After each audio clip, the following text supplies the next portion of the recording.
तो guys I welcome you all again my channel हमारा अरकंड। और आज का हमारा जो लेक्चर है, जैसा कि आपको पता है कि कंप्यूटर का मैंने एक लेक्चर आप लोग को दे दिया था और कंप्यूटर का कोर्स भी चल रहा है जो कि सीजीएल की वैकेंसी के लिए जो आप सीजीएल का एग्जाम देने वाले हो उसमें कंप्यूटर एक सब्जेक्ट के तौर पे है और उससे 20 प्रश्न पूछे आने वाले हैं जो कि पेपर थर्ड का एक पार्ट है। तो मैंने लेक्चर 1 दिया था जिसमें हमने बेसिक फंडामेंटल्स की बात करी थी। आज उसी का हम लेक्चर 2 देखने वाले हैं, ठीक है, ताकि आपको कंप्यूटर से कोई भी प्रश्न न छूटे। तो मैं उम्मीद करता हूँ कि आप सब लोग को पहला लेक्चर पसंद आया होगा। तो जो लोग भी हमारे चैनल पर नए हो, जो नहीं जुड़े हो, चैनल को लाइक और सब्सक्राइब कर लो ताकि आपको एग्जाम में बहुत सारा फ्री कंटेंट मिल सके जिससे आप अच्छी तैयारी कर सको, ठीक है। और ये हमारा एप्लीकेशन है हमारा झारखंड। अगर आपको कंप्यूटर का कोर्स चाहिए, क्योंकि मैंने अभी स्टार्ट करा है और बहुत जल्द मुझे लगता है कि 25-30 घंटों में हम इस कोर्स को खत्म करेंगे, क्योंकि बहुत लोगों ने मुझे बोला था कंप्यूटर कोर्स स्टार्ट करने के लिए। ये दोनों भाषा में है। और अगर आप सीजीएल एक्साइज इसके अलावा एसआई या जेपीएससी किसी भी एग्जाम की तैयारी करो तो आप इस चैनल से जुड़ सकते हो हमारे। ये हमारा जो एप्लीकेशन है एंड्रॉयड और एप्पल स्टोर दोनों पे मिलेगा और कोई भी कोर्स की जानकारी के लिए आप इस नंबर पे कॉल कर सकते हो, ठीक है। और ये हमारा, अगर आप एंड्रॉयड से ऐप डाउनलोड करते हो तो ये आपको ऐप इस तरह से देखने को मिलता है। And this is me your mentor and guide. तो अभी मैं आप लोग का कंप्यूटर क्लासेस ले रहा हूँ और इसमें हमने जो पहला टॉपिक कवर करा था वो कवर करा था बेसिक फंडामेंटल। तो देखो, जो लोग भी हमारे कंप्यूटर कोर्स में जुड़ना चाहते हो, जो कि 599 का कोर्स है, अराउंड 600, और इस पे 15% डिस्काउंट है। जो डिस्काउंट कोड क्या है, HJ2023। तो आप इस कोड को यूज करके 15% का एक्स्ट्रा डिस्काउंट ले सकते हो और हमारे साथ जुड़ के कंप्यूटर की आप अच्छी तैयारी कर सकते हो, क्योंकि जो भी कोर्स मैंने लाया है आप लोग के लिए वो बहुत फ्रूटफुल साबित होगा। मुझे लगता है मैंने कंटेंट को बहुत अच्छे वे में डिजाइन करा है। तो पहला लेक्चर हमने दे दिया था जिसमें कि हमने कंप्यूटर फंडामेंटल्स की बात करी थी। दिस इज कंप्लीट, ठीक है। आज हम इनपुट एंड आउटपुट की बात करने वाले हैं। तो इनपुट यूनिट की बेसिकली आज हम चर्चा करने वाले हैं। तो हम ये अपना लेक्चर 2 में इनपुट यूनिट को कवर करेंगे। चलिए हम देखते हैं। और जो लोग चैनल पर नए हो, चैनल से जुड़ जाओ। और ये जो कोर्स है हमारा कंप्यूटर का, इस विषय पे अपनी पकड़ को मजबूत करो।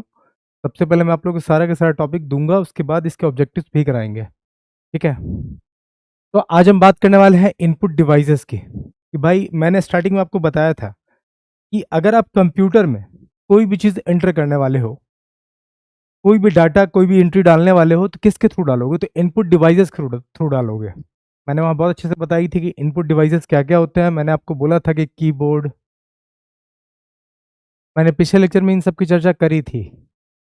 माउस, लाइट पेन, तो इन सब चीज़ों की चर्चा हमने करी थी। ओसीआर, एमसीआर, तो इन सब चीज़ों की चर्चा हमने करी थी। आज हम एक एक करके बहुत डिटेल में बताएंगे। और ट्रस्ट में, मैं जितना प्यार से सब बताने वाला हूँ ना, ये सब कुछ भी नहीं है, बस आपको मैं बता रहा हूँ इसका सबका फंक्शन क्या है। आप सुनते चलना, एग्जाम में क्वेश्चन आएंगे, आप सही से हिट कर दोगे, मुझे पूरा यकीन है, ठीक है। वैसे भी computer is a very easy topic.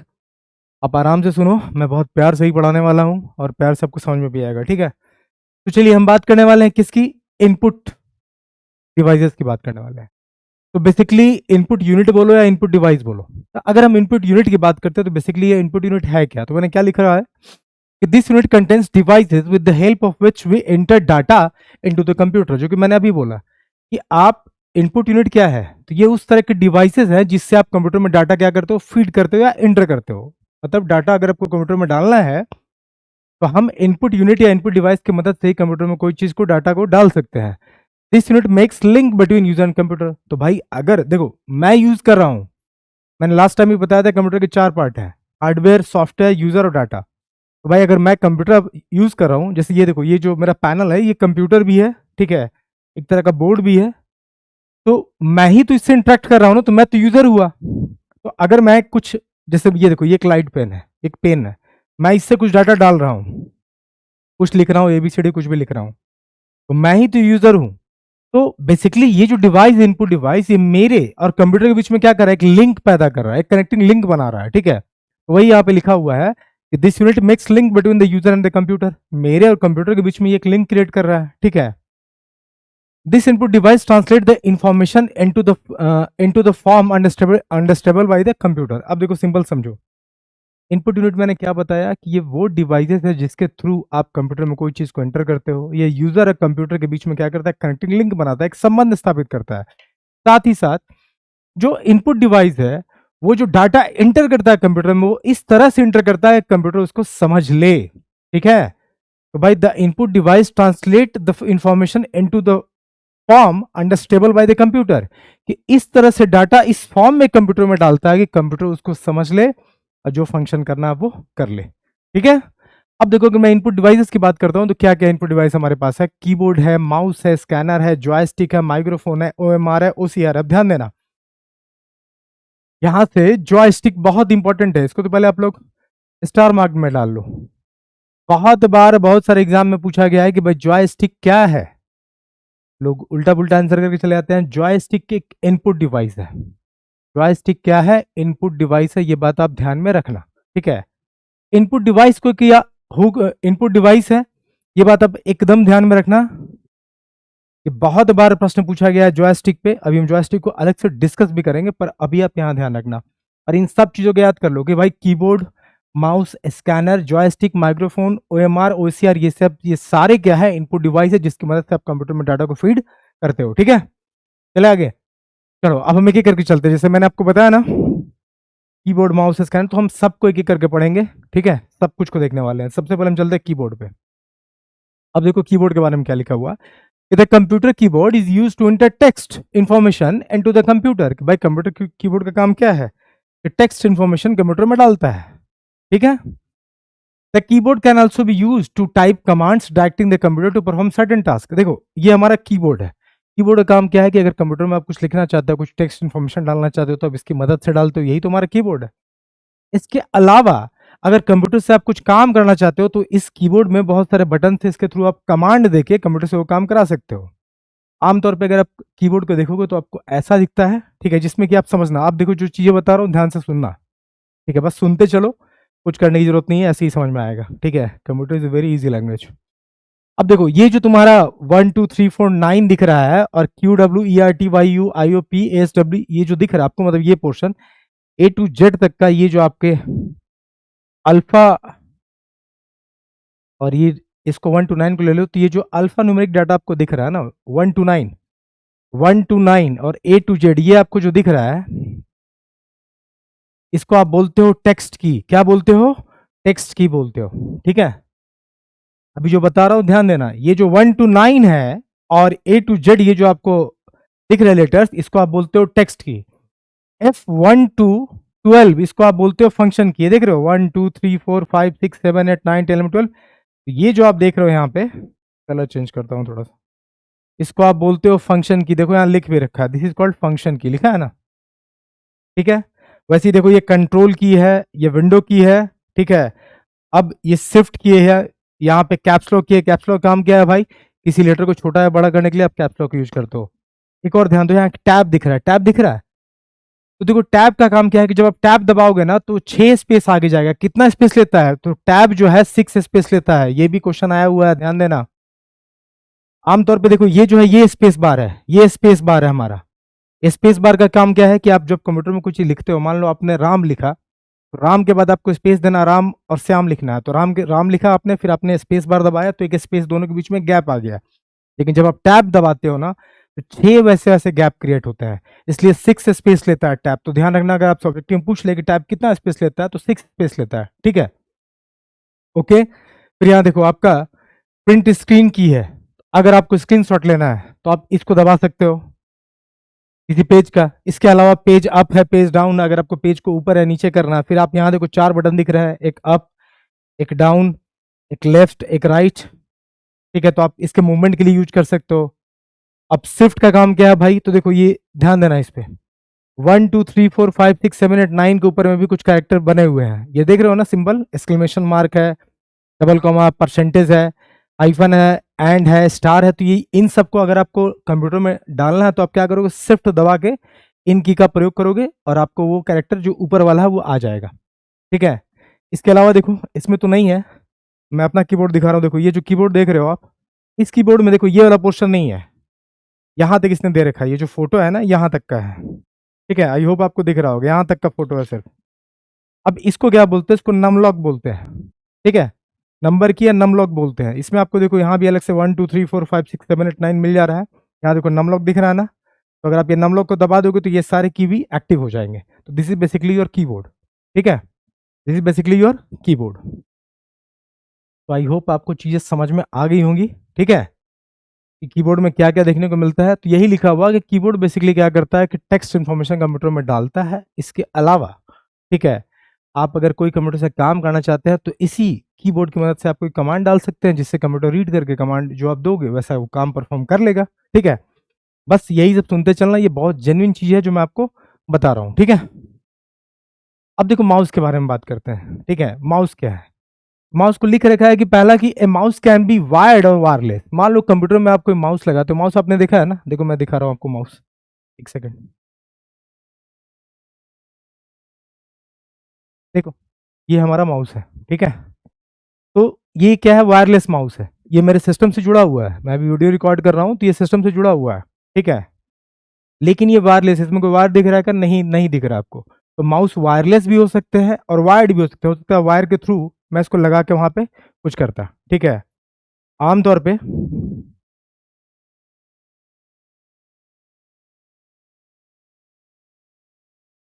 तो आमतौर पे माउस क्या हो सकता है, वायर्ड भी हो सकता है और वायरलेस भी हो सकता है, बिना तार वाला भी हो सकता है।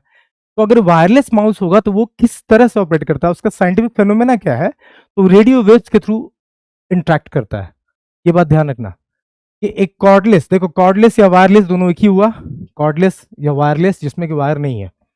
तो एक कॉर्डलेस और wireless mouse communicate with the computer via radio waves, कि भाई जैसा मैंने आपको माउस दिखाया, जैसे एक ही और ये माउस है, ये माउस मेरे कंप्यूटर से जो इंटरेक्ट कर रहा है वो कैसे कर रहा है, तो रेडियो वेव के थ्रू कर रहा है, open using Bluetooth hardware and protocols. तो आपको, आप देखोगे इसको, मैं आपको दिखाता हूँ, देखो इसमें ये जो है ना, एक ये पोर्शन, इसको आप अपने सीपीयू में इंसर्ट कर दो। अब ये और जो सीपीयू है, इसको लगाने के बाद दोनों क्या हो जाएगा, एक तरह से लिंक हो जाएगा और आप इसके थ्रू अपने सिस्टम को चला सकते हो या फिर रन कर सकते हो। This is your mouse. अब बोला है कि बेसिकली ये जो काम करता है किस पे करता है, तो 2D मूवमेंट को डिटेक्ट करके ये काम करता है। कैसे काम करता है, माउस की 2D मूवमेंट को डिटेक्ट करता है और उसके थ्रू ये काम करता है। 2D मतलब 2 डायमेंशनल मूवमेंट, ठीक है। आपने पढ़ा होगा ना, स्पेस में 3 डायमेंशन होता है, एक्स वाई जेड, ठीक है। तो हम 2 डायमेंशन की बात कर रहे हैं, पर नॉर्मली हम क्या कर रहे हैं, 2 एक्सिस की बात कर रहे हैं, एक्स और वाई की बात कर रहे हैं। तो दिस इज आवर 2 डायमेंशनल, ये 2D है। अगर हम 3D की बात करते हैं तो 3D हमारा कैसा हो जाता है, ये देखो हमारा 3 डायमेंशन हो गया, this is X, this is Y and Z. तो ये 3 डायमेंशन फिगर है, कौन सा फिगर है, 3 डायमेंशन फिगर है, 3 डायमेंशन फिगर है, ठीक है। तो माउस जो है 2D पे काम करता है, दिस इस तरह से काम करता है, ठीक है। अब देखो माउस में आपको बहुत सारा बटन देखने को मिलेगा। जैसे अगर मैं इस माउस को उठाता हूँ और अगर आपको आपको दिख रहा होगा, तो एक बटन ये हो गया जो प्रेस हो रहा है, क्लिक का साउंड शायद आ रहा होगा। एक ये बटन है जो प्रेस हो रहा है और एक ये स्क्रॉल बटन है। तो एक लेफ्ट बटन, एक राइट बटन, एक स्क्रॉल बटन है। तो तीनों का फंक्शन को हम देख लेते हैं। अच्छा, उससे पहले एक और चीज समझ लो, देखो माउस का मैक्सिमम यूज होता कहाँ है, माउस को आप मैक्सिमम यूज कहाँ करते हो, मैक्सिमम यूज माउस का आपको देखने को मिलेगा, जो सबसे ज्यादा उपयोगिता देखने को मिलेगी, वो जहां आप GUI इंटरफेस यूज करते हो। GUI इंटरफेस क्या है, GUI इंटरफेस है graphical user interface, graphical user interface. तो जहां आप GUI इंटरफेस यूज करते हो वहां माउस का यूज आपको मैक्सिमम देखने को मिलेगा, ठीक है। अब आपको माउस पे बटन देखने को मिल रहा है, 3 बटन, देखो एक लेफ्ट बटन है, एक राइट बटन है, एक स्क्रॉल व्हील है। स्क्रॉल व्हील का फंक्शन समझ लो, आप जिस पेज में काम करो, अगर अप डाउन आना है, पेज को स्क्रॉल करना है, तो आप स्क्रॉल बटन के थ्रू करोगे। अब लेफ्ट बटन काम क्या है, जब आप माउस में ठीक है, लेफ्ट बटन सेलेक्ट करते हो, ये वाला, ठीक है, तो इससे क्या कर सकते हो, आप चीजों को सेलेक्ट कर सकते हो। अगर डबल क्लिक करोगे तो चीजें ओपन हो जाएंगी। इसके अलावा आप उसको ड्रैग कर सकते हो, मूव कर सकते हो कहीं, तो लेफ्ट बटन के थ्रू होगा। अब राइट बटन काम क्या है, जब आप माउस को यूज करते हो और अगर आपने राइट क्लिक कर दिया तो वहां पे एक मेनू खुल जाता है, जिसपे ऑप्शन रहता है आपका कट का, कॉपी का, पेस्ट का, डिलीट का, बहुत सारे प्रॉपर्टीज मिलेंगे, न्यू फोल्डर बनाने का ऑप्शन दिया जाएगा। तो ये सब चीज आपको राइट बटन को क्लिक करके आपको मिल सकता है, ठीक है। फिर से एक बार बता रहा हूँ, माउस में 3 बटन है, left right and scroll. Scroll button काम है पेज को अप डाउन करना, लेफ्ट बटन काम क्या है, चीजों को सेलेक्ट करना, उसको डबल क्लिक करोगे, एक बार अगर क्लिक किए तो चीज सेलेक्ट हो गया, 2 बार क्लिक किए तो चीज ओपन हो गया, और कहीं मूव करना है, ड्रैग करना है, तो आप उसको सेलेक्ट करके कर सकते हो। राइट बटन काम क्या है, राइट बटन को जैसे आप क्लिक करोगे तो एक आपका मेनू ऐसा खुल जाएगा ऑप्शन, जिसमें कि cut, copy, paste, delete, properties, folder, ये सब आपको दिखाएगा। आप जो करना चाहते हो वैसे आप कर सकते हो, न्यू फोल्डर बना सकते हो, तो ये सब राइट बटन से होता है। तो माउस भी आपका क्या है, एक इनपुट डिवाइस है जिसके थ्रू आप कंप्यूटर में डाटा फीड कर रहे हो, ठीक है। तो ये माउस हो गया। अच्छा देखो, माउस को इनपुट डिवाइस के साथ साथ पॉइंटिंग डिवाइस भी बोलते हैं, ध्यान रखना, इसको पॉइंटिंग डिवाइस भी बोला जाता है। कर्सर डिवाइस भी कहीं कहीं बोलते हैं, ध्यान देना, कर्सर डिवाइस भी बोलते हैं माउस को। तो कभी कंफ्यूज मत कर जाना कि अगर पॉइंटिंग डिवाइस बोलेगा तो फिर मत सोचना कि विकास सर ने तो बताया नहीं, ठीक है। चले आगे, आगे चलते हैं। अब हम बात करने वाले हैं ओसीआर की, ठीक है। अब देखो ओसीआर का पहले फुल फॉर्म समझते हैं। ओसीआर को बोलते हैं optical character recognition. Optical character recognition, जब से ही आप ऑप्टिक्स का नाम सुनते हो, ऑप्टिक्स जानते हो ना, फिजिक्स में वो ब्रांच जिसमें आप लाइट की स्टडी करते हो, ऑप्टिक्स, ठीक है। तो ऑप्टिकल कैरेक्टर रिकॉग्निशन ओसीआर का फुल फॉर्म है। अब देखो ये क्या बोल रहा है ओसीआर, बेसिकली पहले मैं आपको उसको यूज समझाता हूँ, ठीक है, ज्यादा डिफिनेशन में नहीं आने का है, जो मैं बता रहा हूँ उतना ही सुनने का, उतना ही समझने का है, उसमें चीजें निकल जाएंगी आपकी। देखो ओसीआर को बेसिकली आप कहाँ यूज करते हो, आप अपना गूगल लेंस यूज करते हो ना। बहुत लोग को गूगल लेंस चलाने नहीं आता होगा, और बहुत लोग को आता होगा। गूगल लेंस क्या काम करता है, मान लो मेरे पास कोई इन्फॉर्मेटिव डाटा है, ठीक है। जैसे मान लो मैंने एक बुक उठा ली, ठीक है, और इसके ये पेज थे, मान लो ये एक पेज है।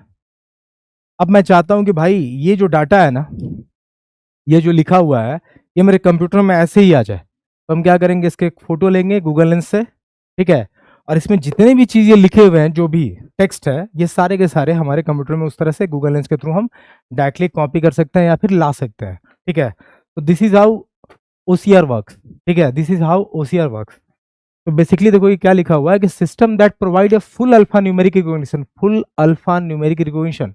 अब देखो वो बुक जो मैंने लिया, अभी जो मैंने लिया था, उसमें क्या था कि भाई सिर्फ टेक्स्ट लिखे हुए थे, अगर उसमें डिजिट भी होता ना तब भी उसको रीड कर लेता, ठीक है। तो यही बोल रहा है कि system that provide a full alpha numeric recognition of printed और hand written character at electronic speed by simply scanning the form. More recently, the term intelligent character recognition has been used to describe the process of interpreting image data in particular alpha numeric text. तो इतना सारा जो कहानी है ना, इसका एक ही मतलब है कि आपको अगर कोई अल्फा न्यूमेरिक टेक्स्ट कंप्यूटर में सेम जैसा है वैसे ही चाहिए, तो आप ओसीआर का यूज करते हो। ये क्या करता है, उसको रिकॉग्नाइज करके उस टेक्स्ट को, अब टेक्स्ट अल्फा न्यूमेरिक दोनों बोल रहा है, मतलब अल्फाबेटिकल ए टू जेड और न्यूमेरिकल 0 टू जो आपका 9 है, तो भाई सबको रीड करके आपको वैसे ही वो देता है, ठीक है। जैसे कि आपका गूगल लेंस काम करता है, तो वैसे ही आपका ओसीआर काम करता है। एक्चुअली बेसिकली आप गूगल लेंस जो है ओसीआर पे ही काम करता है, ये बात आप ध्यान में रखिएगा, ठीक है। अब देखिए, जैसे मैंने एग्जांपल में बताया, मान लीजिए आपका ओसीआर डिवाइस है, मान लीजिए।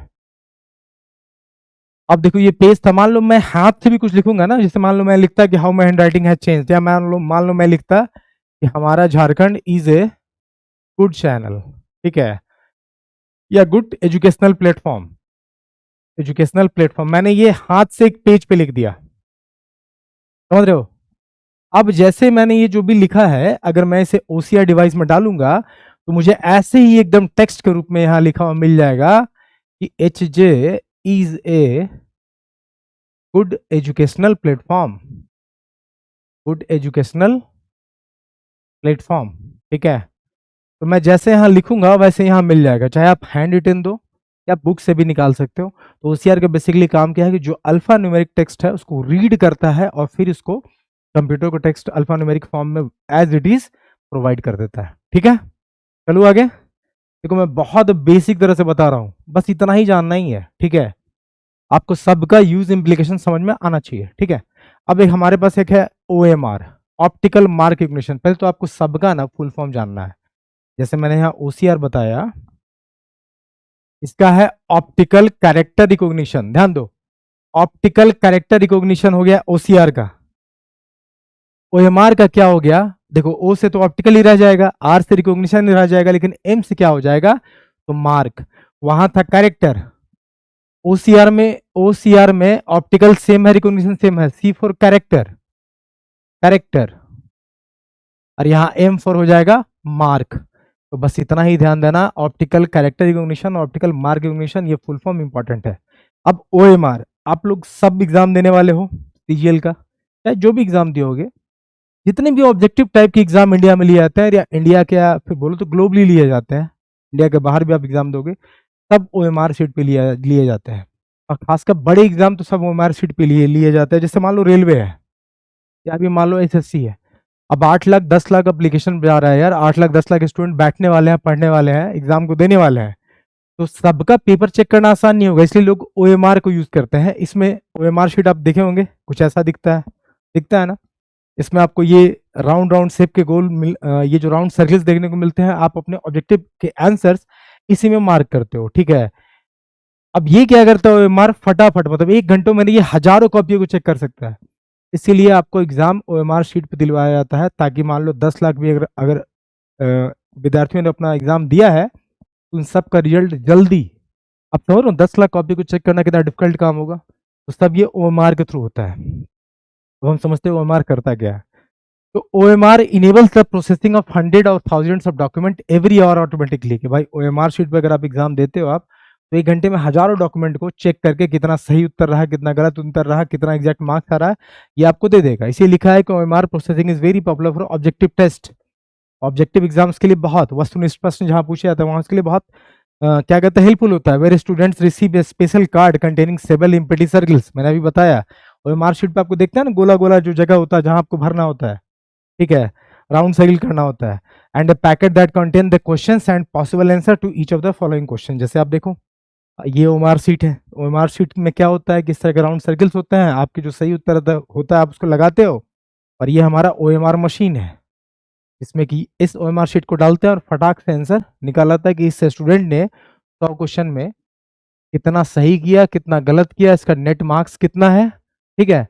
और 1 घंटे में हजारों, 100 से लेके हजारों कॉपियां चेक हो जाती हैं, ठीक है। जितने बड़े बड़े एग्जाम है जिसमें कि नंबर ऑफ स्टूडेंट्स ज्यादा अपीयर होते हैं, उन सब में ओएमआर ये जो टेक्निक है इसको यूज किया जाता है। तो OMR stand for optical mark recognition technique, ठीक है। चलिए आगे चलते हैं। अब आया हमारा एमआईसीआर। अब देखो एमआईसीआर, एमआईसीआर को फुल फॉर्म देख लेते हैं। This is called magnetic ink character recognition, magnetic ink character recognition. देखो बेसिकली एमआईसीआर के यूज कहाँ करते हैं हम, बेसिकली इसको बैंक्स में यूज करते हैं। आपका जो चेक होता है ना, जो क्लियरेंस होता है, चेक का क्लियरेंस, तो एमआईसीआर उसमें एक बहुत इंपॉर्टेंट रोल प्ले करता है। तो बस ध्यान रखना, जब भी एमआईसीआर का नाम सुनो, आप बैंक को याद कर लो, चेक्स को याद कर लो, आपकी कहानी जो भी ऑब्जेक्टिव होगा बन जाएगा, ठीक है। बैंक में जितने भी डॉक्यूमेंट या चेक्स प्रोसेस होते हैं, क्लियर होते हैं, सब एमआईसीआर के थ्रू होते हैं, ठीक है। देखो एमआईसीआर, आप चेक में देखना, आपको एमआईसीआर नंबर देखने को मिलेगा। वो नंबर क्या क्या बताता है, वो आपको बताता है सिटी कोड, बैंक कोड और ब्रांच कोड बताता है, ठीक है। यहाँ लिख रखा है कि the MICR encoding called the MICR line is at the bottom of the cheque and other vouchers are typically included the city code, branch code और बैंक कोड। जैसे मैं आपको दिखाता हूँ, ध्यान दो, ये सब का यूजफुल बस आपको पता होना चाहिए कि भाई ओसीआर कहाँ यूज करते हैं अल्फा न्यूमेरिक टेक्स्ट के लिए, एमआईसीआर कहाँ यूज करते हैं।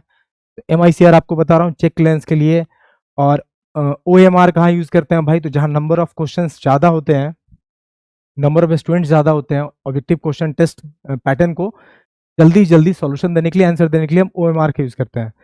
तो ओसीआर, ओएमआर, एमआईसीआर, ये सब बस एग्जाम में ऐसे ही पूछता है भाई कि एमआईसीआर का यूज कहाँ है, तो बैंक्स में चेक्स के लिए। अब देखो, ये देखो यहाँ लिखा है एमआईसीआर कोड, देख रहे हो, ये आपका एमआईसीआर कोड है, और एमआईसीआर ये मशीन हो गया, एमआईसीआर मशीन हो गया। मशीन को शॉर्ट में यार एमसी लिखते हैं इधर, ठीक है। ये गलत मीनिंग नहीं लेने का, ये चलो मैं पूरा ही लिखता हूँ, हटाओ, लोग गलत ही समझ लेंगे, ठीक है। तो ये मशीन है, एमआईसीआर मशीन है। आप जब इस चेक को इसमें डालते हो तो ये एमआईसीआर कोड को रीड करता है, बताता है कि ये चेक कहाँ का है, किस ब्रांच का है, किस बैंक का है, ठीक है, उसका कोड क्या है, और इसी के थ्रू फिर क्लियर होता है। तो एमआईसीआर का मेन एप्लीकेशन कहाँ है, चेक क्लियरेंस में, बैंक में, ठीक है। चलिए आगे चलते हैं। अब स्कैनर, स्कैनर देखो आप लोग सब जानते हो, मोबाइल में आप लोग के पास ऐप भी होगा, एक सीसी स्कैनर करके ऐप भी चला था, सीसी स्कैनर करके ऐप भी चला था बहुत, जिसको बैन कर दिया गया बाद में, ठीक है। तो स्कैनर का काम क्या है कि अगर आपके पास कोई हार्ड कॉपी है, उसको आप डिजिटली सॉफ्ट कॉपी के रूप में स्टोर करना चाहते हो, तो आप स्कैनर का यूज करते हो। जैसे मान लो जैसे मान लो कोई ये मेरे पास, मान लो ये रिटर्न डॉक्यूमेंट है हमारा, इसको हम चाहते हैं कि उसको स्टोर करके रख ले, तो हम क्या करेंगे, इसको स्कैन कर लेंगे। ठीक है, आप मोबाइल के थ्रू भी कर सकते हो या स्कैनर के थ्रू भी कर सकते हो। तो आप इसको स्कैन करोगे, अब इसका एक डिजिटल फॉर्म बन जाएगा और सॉफ्ट कॉपी के तौर पे आपके कंप्यूटर में स्टोर हो जाएगा। ठीक है, तो इस तरह से आप स्कैनर का यूज करते हो। तो स्कैनर का काम क्या है बेसिकली, कि जो हार्ड डाटा है हमारे पास, ठीक है, उसको डिजिटल डाटा में कन्वर्ट करके हम अपने कंप्यूटर में या लैपटॉप में स्टोर करके सेव कर सकते हैं, रख सकते हैं। आगे लिख रहा है स्कैनर के बारे में, देख लेते हैं लिखा भी क्या है, कि scanner is a device that captures images from photographic prints, poster, magazine, pages and similar source for computer editing and display. अच्छा देखो, पहले क्या हो रहा था, ये ऐप भी देखो क्यों बंद हुआ। बहुत लोग क्या कर रहे थे ना, कि कोई किसी का मार्कशीट है, कोई आईडी है, उसको स्कैन करते, उसको एडिट करके अपने नाम पे बना ले रहे थे। तो उस तरह से बहुत सारे स्कैनर बैंड भी हुए हैं। तो बेसिकली स्कैनर का काम क्या है, कि कोई भी मैगजीन, कोई भी फोटो कहीं से कुछ भी उठाओ, उसको स्कैन करके डिजिटल कन्वर्ट कर दो, उसमें चाहो तो एडिट करो, प्रिंट करो, उस तरह के काम करने के लिए स्कैनर आप यूज करते हो। अब स्कैनर देखो बहुत टाइप के आते हैं, हैंड हेल्ड आते हैं, फीड इन आते हैं, फ्लैटेबल टाइप आते हैं। ठीक है, तो बहुत टाइप के स्कैनर आपको उपलब्ध मिलेंगे, और स्कैन आप ब्लैक व्हाइट कलर जैसा चाहो वैसा कर सकते हो। तो यही पॉइंट यहाँ पे लिखा हुआ है, स्कैनर आप देख रहे हो। ऐसे स्कैनर मेरे पास बिल मैं आपको दिखा नहीं सकता, कैमरा उतना टिल्ट नहीं होगा। ठीक है, तो स्कैनर आप समझ गए कि कोई भी चीज, कोई भी डाटा जो हार्ड कॉपी के रूप में आपके पास है, उसको अगर आप डिजिटली स्टोर करना चाहते हो सॉफ्ट कॉपी के तौर पे, तो आप स्कैनर का यूज करोगे। ठीक है, इसमें आप फोटो वोटो कुछ भी ला सकते हो। ठीक है, अच्छा देखो, स्कैनर में हम फोटो वोटो सब कर सकते हैं, लेकिन ओसीआर कर सकता था क्या? नहीं कर सकता था। ओसीआर मैंने बताया, ओसीआर के बारे में मैंने क्या बताया था, कि वो अल्फा न्यूमेरिक डाटा को रिकॉग्नाइज करता है। अल्फा न्यूमेरिक, जब मैं अल्फा न्यूमेरिक डाटा बोलता हूं, उसका मतलब क्या है, ए टू जेड और 0 to 9, इन सब डाटा जो इस फॉर्म में टेक्स्ट में मिलेंगे। लेकिन आप फोटो में क्या होगा, फोटो थोड़ी ना ए टू जेड और 0 to 9 के फॉर्म में होगा। अगर मैं आपसे बोलूं, मुझे कोई फोटो, मान लो, चलो इसी को लेता हूँ, जैसे मान लो मुझे यही पिक्चर चाहिए भाई, मैं इसको रखना चाहता हूँ, मुझे पसंद आ गया। ठीक है, अब मान लो किसी को किसी और चीज का फोटो पसंद आ जाए, तो आप क्या करते हो, कि फिर फाइनली स्कैन कर लेते हो उसको, उस इमेज को, और सॉफ्ट कॉपी के तौर पे डिजिटली उसको सेव कर लेते हो। ठीक है, अब चलिए आगे देखते हैं कि जॉयस्टिक। जॉयस्टिक देखो बहुत इंपॉर्टेंट है, ध्यान रखना। Joystick is a input device, फिर से बोल रहा हूं, याद रखना, ये बार बार पूछा गया है। It can be also called as pointing device. Pointing device, एक और चीज याद रखना इसके बारे में, it is also called a controlling device. Controlling device, joystick से बहुत क्वेश्चन पूछा गया है। तो जॉयस्टिक को क्या क्या बोलते हैं, इसको इनपुट डिवाइस बोलते हैं, पॉइंटिंग डिवाइस बोलते हैं, और कंट्रोलिंग डिवाइस भी बोलते हैं। अब देखो जॉयस्टिक होता क्या है, तो जो लोग गेम वूम खेलते होंगे उनको पता होगा। देखो ऐसा जॉयस्टिक आपको दिखता है। तो जॉयस्टिक बेसिकली क्या होता है, ये देख रहे हो ना, इसका पिवोट है, दिस कॉल्ड पाइवोट।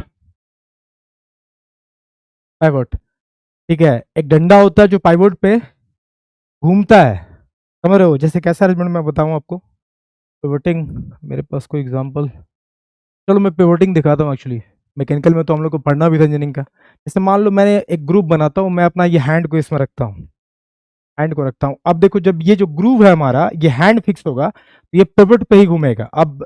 अब मेरा हैंड का रोटेशन सिर्फ क्या होगा, जहां तक ये रोटेट करेगा। ठीक है, तो एक घुरी पे जो घूमना कहते हैं ना, वो दैट इज कॉल्ड पिवोटिंग। तो वही यहाँ पे लिखा हुआ है कि a joystick is an input device consisting of a stick, ये स्टिक देख रहे हो, this is called stick, that pivots on a base and reports its angle और direction to the device it is controlling.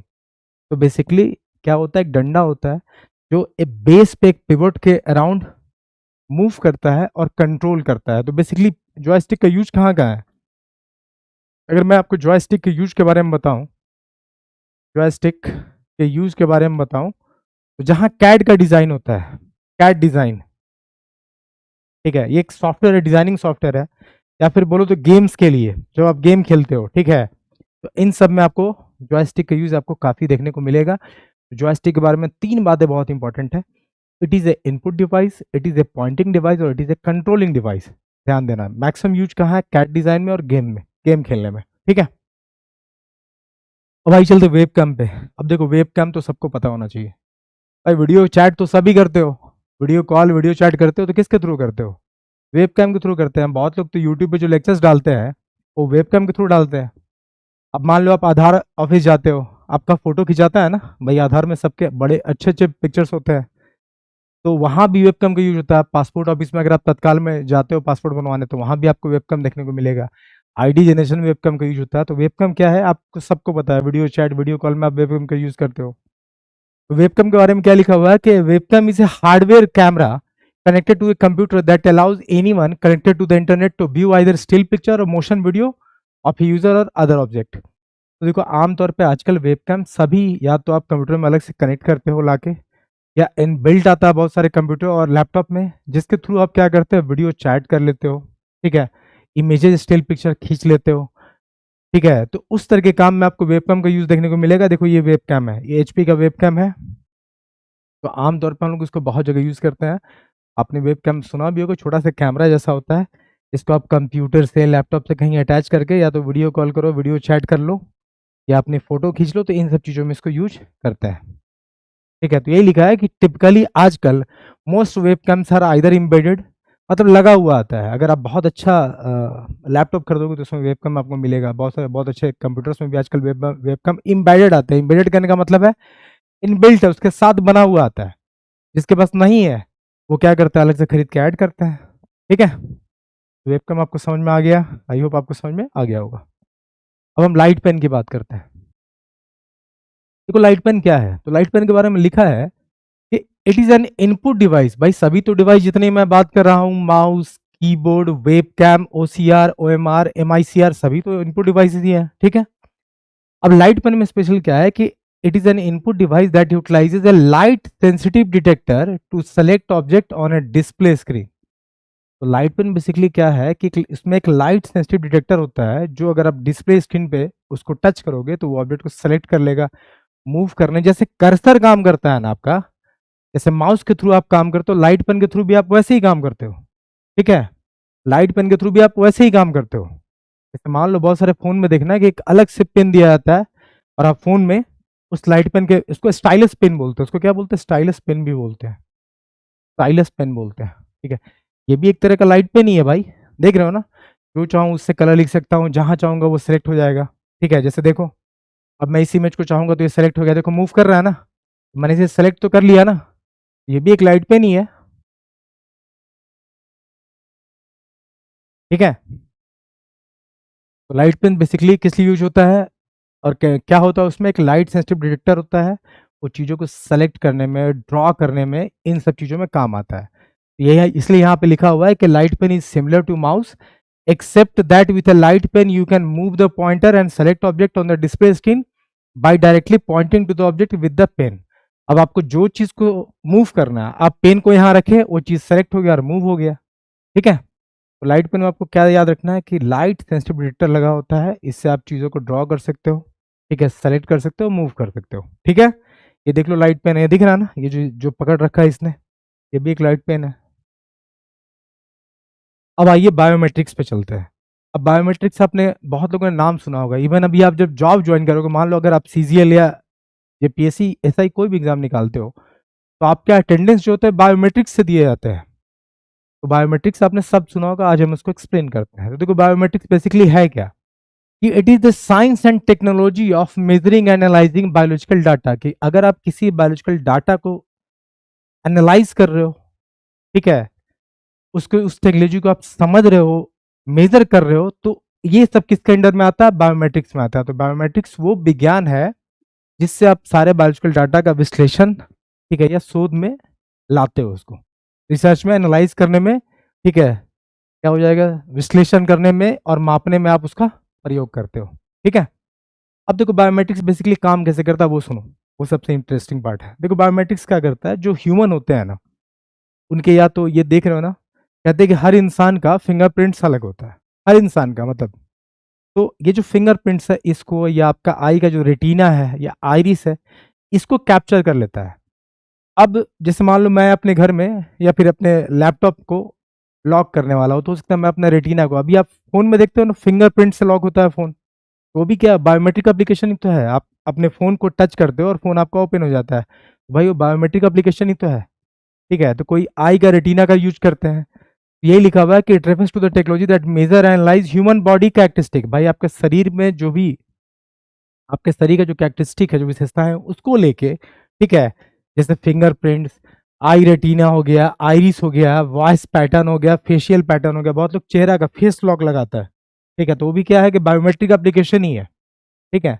तो इन सब चीज को use करके आप बायोमेट्रिक्स को अप्लाई करते हो। आमतौर पे आप देखना कंपनीज में अटेंडेंस लगाने के लिए, भाई डेली आप जाओ, अटेंडेंस दो अपना कि आप ड्यूटी गए थे कि नहीं गए थे, तो वहां आपको बायोमेट्रिक्स अप्लाई होता है, ठीक है। चलिए अब हम चलते हैं माइक्रोफोन पे। तो बायोमेट्रिक्स भी क्या है कि इनपुट डिवाइस है। अब माइक्रोफोन को देखते हैं। जब माइक्रोफोन को आप देखोगे तो इसमें एक शब्द आएगा, देखो माइक। अब माइक क्या है, तो देखो ये जो मैंने पहन रखा दिस माइक। अब माइक क्या कर रहा है कि साउंड को डिजिटल फॉर्म में स्टोर कर रहा है, किस में, कंप्यूटर में। अभी मैं आपसे जो बात कर रहा हूँ इस माइक के थ्रू ही तो बात कर रहा हूँ, मैं जो भी बोल रहा हूँ ये इस वीडियो में डिजिटल फॉर्म में कंप्यूटर में रिकॉर्ड हो रहा है, तभी तो आपको आवाज सुनने को मिलता है। तो माइक का वही काम, माइक का काम क्या है कि साउंड को डिजिटल फॉर्म में कंप्यूटर में स्टोर करता है। This is the main function of mic. अब माइक आप बहुत जगह यूज कर लेते हो, गाना गाने में, पॉडकास्ट में, रिकॉर्डिंग में, सिंगिंग में यूज करते हो ना माइक को, ठीक है। तो बस इतना ही समझना है। अच्छा, इसके बारे में एक चीज ध्यान रखना है, इसको किसने इन्वेंट करा था, तो एमिली बर्लियर ने इन्वेंट कराया था, कब, 1877 में, ठीक है। और ये बेसिकली क्या करता है, that allows computer user to input audio into their computer, कि भाई कंप्यूटर में, लैपटॉप में अपना ऑडियो डालने में मदद करता है माइक। आगे बोल रहा है कि most microphones connect to the computer using the mic port on the computer sound card. अब देखो बहुत बहुत माइक ऐसा होता है, बहुत माइक वायरलेस होते हैं, बहुत माइक वायर्ड आते हैं। ये जो मैंने पहन रखा है ये वायरलेस है, ये फ्रिक्वेंसी से कनेक्टेड है, ठीक है। बहुत माइक क्या होता है, वायर के थ्रू कनेक्ट होता है कंप्यूटर में। तो माइक का बेसिकली काम क्या है वो समझ लो। माइक का काम है साउंड को डिजिटल फॉर्मेट में कंप्यूटर में रिकॉर्ड करके रखने का, ठीक है। अब माइक के बहुत सारे फंक्शन है, जैसे देखो वॉइस रिकॉग्निशन में माइक को यूज करते हैं, कंप्यूटर गेमिंग में यूज करते हैं, ऑनलाइन चैटिंग में यूज करते हैं, वॉइस को रिकॉर्डिंग में यूज करते हो, सिंगिंग में यूज करते हो, पॉडकास्ट में यूज करते हो। पॉडकास्ट समझते हो आप लोग? अच्छा, आप लोग सर्च करना पॉडकास्ट होता है क्या, आजकल बड़ा फेमस है, बहुत लोग पॉडकास्ट से बहुत पैसे कमा रहे हैं। रिकॉर्डिंग म्यूजिकल इंस्ट्रूमेंट, आप देखना बहुत जगह जहाँ गाना वाना का रिकॉर्डिंग होता है तो हर इंस्ट्रूमेंट के बगल में एक माइक रखा रहता है, ताकि मान लो गिटार बज रहा है, ठीक है, तबला बज रहा है, कुछ भी बज रहा है, तो साउंड को क्लियरली कैच करे, ठीक है। तो देख लो माइक ऐसा होता है, ये जो है ये भी एक माइक है, अलग अलग प्रकार का माइक आपको देखने को मिलेंगे। अब देखो टच स्क्रीन की बात आई है। टच स्क्रीन, आप लोग सब सारे लोग फोन यूज करते हो, सब टच स्क्रीन के फोन यूज करते होंगे। तो टच स्क्रीन बेसिकली है क्या, ये एक इलेक्ट्रॉनिक विजुअल डिस्प्ले है। टच स्क्रीन क्या है, ये पूरा बोर्ड जो है मेरा टच स्क्रीन है, ठीक है। मैं कहीं भी टच करूंगा लिख सकता हूँ, मैं चाहूंगा तो हैंड के थ्रू ही इसको देखो पूरे कंटेंट को हटा सकता हूँ। ये भी एक टच स्क्रीन है, ठीक है। तो टच स्क्रीन बेसिकली है क्या कि it is an electronic visual display. ये जो आप डिस्प्ले देख रहे हो ना, यही आपका टच एक इलेक्ट्रॉनिक विजुअल डिस्प्ले होता है, जिसको आप टच स्क्रीन बोलते हो, जिसको यूजर कंट्रोल कर पाता है, ठीक है। जिसको यूजर कंट्रोल कर पाता है सिंपली एक टच से या मल्टीपल जेस्चर से, टच से, स्टाइलिस पेन से भी कंट्रोल कर पाता है। तो टच स्क्रीन के बारे में क्या जानना है कि ये एक इलेक्ट्रॉनिक विजुअल डिस्प्ले है, जिसको एक यूजर या मल्टी यूजर मल्टी जेस्चर से भी कंट्रोल कर सकते हैं, ठीक है। टच स्क्रीन आपको बहुत जगह देखने को मिल जाएगा, जैसे आप गेम खेलते हो वहां देखने को मिल जाएगा, कंप्यूटर, आईपैड में देखने को मिल जाता है, फोन्स में, सारे के फोन्स में टच स्क्रीन है, जो क्या करते हैं आपके हैंड सेंसिटिव होते हैं, इसके थ्रू ऑपरेट होते हैं, ठीक है। ये भी टच स्क्रीन क्या है, एक इनपुट डिवाइस है। अब हम आते हैं बार कोड रीडर, इसको समझना ध्यान से। देखो बार कोड रीडर, आप किसी भी शॉपिंग कॉम्प्लेक्स में चले जाओ या बड़े मॉल में जाते हो, जहाँ पे आपको बहुत सारे, मान लो आपको, आपने ग्रोसरी खरीदा या फिर आपने मान लो आप पैंटालून्स चले गए, शॉपर स्टॉप चले गए, कहीं भी चले आओगे, आप अगर कुछ खरीदते हो तो बिलिंग कहाँ होता है, बिलिंग काउंटर पे। जब बिलिंग काउंटर पे आप चीज़ों को देते हो तो देखना वो क्या करता है, एक बारकोड को रीड करता है। तो ये बारकोड स्कैनर है। अब जो भी प्रोडक्ट होता है उस पर एक बारकोड होता है, तो ये स्कैनर क्या करता है, इस बारकोड को रीड करता है। अब जब बारकोड को रीड करता है तो उसको क्या क्या पता चलता है कि भाई इसका प्राइस क्या था, ये जो आइटम है इसका सीरियल नंबर क्या है, ये प्रोडक्ट का टाइप क्या है। तो ये सब चीज आपको कैसे पता चलता है, तो भाई स्कैन करके। तो ये बारकोड स्कैनर है, इस तरह का मशीन होता है, बीप का साउंड देगा। जैसे मान लो आपने कुछ खरीदा, मान लो मैंने ये रिमोट खरीदा, ठीक है, तो इसमें एक बारकोड होगा, जैसे आप इसको क्लिक करोगे तो वो चीज़ दिख जाएगा। जैसे मैं आपको दिखा रहा हूँ, मेरे पास एक पार्सल है, अब जैसे देखो यहाँ पे एक बारकोड है, जैसे बारकोड, ठीक है। तो मैं जब स्कैनर से स्कैन करूंगा तो ये प्रोडक्ट बता देगा कि ये जो भी मतलब पैकेज आया था इसमें क्या था, जो प्रोडक्ट है वो किस टाइप का था, इसका अमाउंट क्या, जो कॉस्टिंग क्या पड़ी, तो प्राइसिंग, प्रोडक्ट का टाइप, सीरियल नंबर, ये सारा का सारा किस डेट को डिस्पैच हुआ, किस एड्रेस पे, सब कुछ बता देगा। ठीक है, तो एड्रेस और डेट ऑफ डिस्पैच तो नहीं बताता है, बेसिकली प्रोडक्ट का डिटेल देता है कि भाई उसका प्राइसिंग क्या था, सीरियल नंबर क्या है, टाइप क्या है। ठीक है, तो आप बारकोड से इन सारी इन्फॉर्मेशन को जान सकते हो। एक जो इसमें इंपॉर्टेंट चीज है, मैंने इसलिए बोला था ध्यान रखना, कि जब आप बारकोड को देखोगे ना, तो बारकोड का एक नाम है प्राइस स्कैनर। बारकोड को क्या बोलते हैं, प्राइस स्कैनर बोलते हैं। और एक क्वेश्चन जो पूछा गया है, ठीक है, दिल्ली पुलिस में भी, रेलवे में भी, कि इसको एक पॉस भी बोलते हैं, इसको क्या बोलते हैं, पॉस भी बोलते हैं। मुझे यहाँ तक याद है कि दिल्ली पुलिस और रेलवे दोनों में पूछा गया है कि बार कोड स्कैनर का दूसरा नाम क्या है, तो या तो इसका नाम प्राइस स्कैनर है या पॉइंट ऑफ सेल है। POS is called point of sale. तो ये दो नाम बिल्कुल आप लोग याद रखेंगे। जैसे ऑप्शन दे देगा point of sale is called bar code scanner, ठीक है, और दो चार ऑप्शन दे देगा, तो आपको ध्यान रखना होगा पॉइंट ऑफ सेल और बार कोड स्कैनर या प्राइस स्कैनर तीनों एक ही है। ठीक है, ओके, चलिए अब आगे चलते हैं और आज अपना लास्ट जो हमारा टॉपिक है उसको देखते हैं, क्यूआर कोड। अब आप लोग सभी लोग गूगल पे, फोन पे, पेटीएम, चाहे बहुत सारे एप्लीकेशन यूज करते होंगे, भारत पे, भीम यूपीआई, सब में एक टर्म आपने सुना होगा क्यूआर कोड स्कैन करने का। तो क्यूआर का फुल फॉर्म क्या है, that is called quick response code. QR code को आप क्या बोलते हो, क्विक रिस्पॉन्स कोड। अब देखो क्यूआर कोड बेसिकली, आप मान लो रेस्टोरेंट में जाते हो खाना खाने, कोई सामान खरीदते हो या पेट्रोल पंप पे आप तेल लेते हो, तो आप बोलते हो ना भाई स्कैन कर दो। किसको स्कैन करना, क्यूआर कोड को। तो क्यूआर कोड बेसिकली ये जो देख रहे हो ना, स्क्वायर स्क्वायर टाइप का, ब्लैक एंड व्हाइट, ये इस टाइप का फिगर होता है। लेकिन इसमें बेसिकली होता क्या, ये चीज समझो, ये मैं आपको बता रहा हूँ, ध्यान समझना। देखो बेसिकली जब आप एक क्यूआर कोड को स्कैन करते हो तो इसमें एक यूआरएल छुपा होता है। एक यूआरएल क्या होता है, छुपा हुआ होता है, छुपा हुआ होता है, हिडन होता है। अब ये यूआरएल बेसिकली क्या है, इसको बोलते हैं uniform resource locator, resource locator बोलते हैं। अब इनफॉर्म रिसोर्स लोकेटर जो है एक्चुअली क्या है, तो ये एक वेब एड्रेस है। क्या है, वेब एड्रेस है, जिसमें आपको एक खास तरह का प्रोटोकॉल होता है और एक खास तरह का डोमेन होता है। तो बेसिकली जब आप किसी क्यूआर कोड को स्कैन करते हो तो ये उसके वेब एड्रेस पे, ये आपको उसको वेब एड्रेस पे, वेबसाइट पे पहुंचा देता है। ठीक है, तो बेसिकली क्यूआर कोड के अंदर में क्या होता है कि यूआरएल छुपा होता है। जितने भी क्यूआर कोड है सब में यूआरएल होता है। अगर आप स्कैन करोगे, ढंग से देखोगे ना, तो आपको दिख जाएगा वो यूआरएल। ठीक है, तो बेसिकली क्यूआर कोड के अंदर एक यूआरएल होता है जो आपको एक वेब एड्रेस देता है। तो जो भी सोर्स है वहां तक आपको, आप जैसे ही स्कैन करते हो आप वहां तक पहुंच जाते हो। इसीलिए आप मान लो किसी को मतलब किसी का क्यूआर कोड स्कैन किए तो आप उस सोर्स तक पहुंच जाते हो, जो आदमी का बैंक अकाउंट है वहां तक पहुंच जाते हो और आप पेमेंट डिलीवर कर देते हो। तो QR code is called quick response code. ठीक है, यहाँ पे हमारा आज का टॉपिक खत्म होता है। आई होप कि आपको सारी चीजें समझ में आई होगी।